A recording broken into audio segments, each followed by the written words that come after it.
My granddaughter, who now has a double music degree from a magnificent college here in Texas,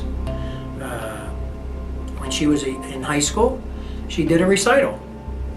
And she sat down and she played the Spinner Song for me, which was one of my mother's favorite pieces. And it had all this flashback into my head.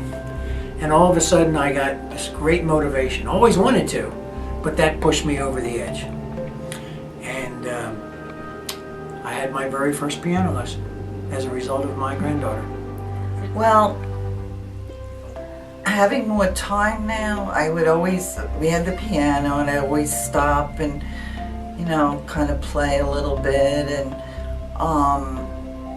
think some of the issues I had before, maybe if I could get more experience with things, I could overcome some of the things. And then at some point I decided I needed some structure.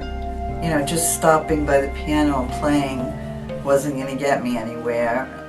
I wasn't going to get better at it. So I started to look for piano lessons. Really much later. I was almost going into retirement. In fact, I was thinking about it, but the piano was not something that I thought I would do for retirement. A lot of people say, well, I'll do this, I'll learn to do this, I'll learn to do that when I retire. That wasn't it at all.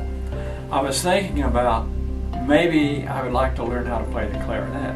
I've listened to Benny Goodman and Artie Shaw and all those guys. And I thought, well, it might be pretty easy to just... My wife had a piano when we got married.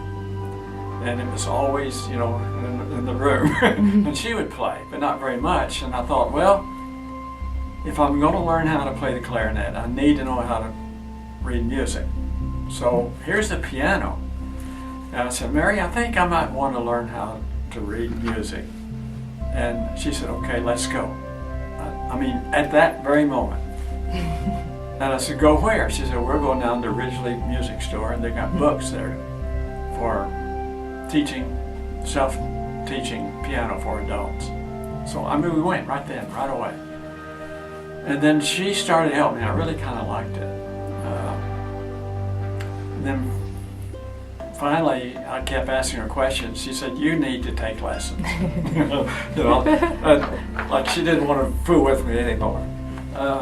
When I retired, I knew I would have a little more time. So that was what I decided I was going to, I had a plan.